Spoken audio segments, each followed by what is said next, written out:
Со коледарска песна уште во раните утрински часови. Најмладите го најавија Христовото раѓање. Тие ги символизираат ангелите, а пеењето по домовите значи дека веста за Христовото раѓање ќе се прошири насекаде.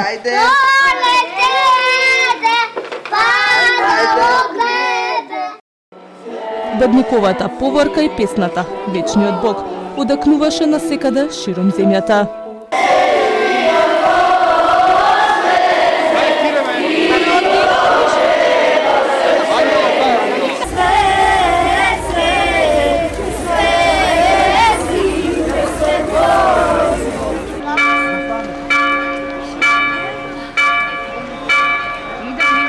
Веднаш потоа граѓаните се собраа во своите домови, во кругот на семејството да го прослават Бадник, со постна трпеза и лепче со паричка, за кое се верува, оној кому ќе се падне, во текот на целата година ќе го следи среќа и берикет.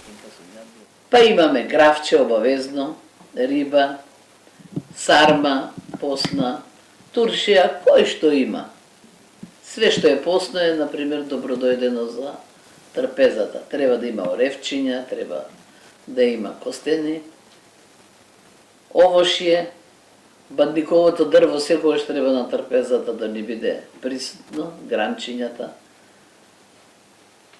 Така да све ги пречекуваме од Савајле бадникарите да дојдат, да ни зазвонат на врата, си имаме спремено пакетчиња за нив.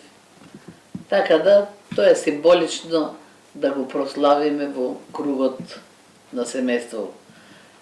Секоја ден, например, не може да се соберат кој натаму, кој наваму поработи, ама овој ден на Бадник семејството треба секогаш да биде заедно.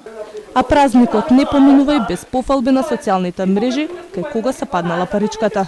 Но традицијата останува. Кај да си, за Бадник дома да си. Утре е Божик, кога верниците и официјално ќе си го честитаат Христовото раѓање.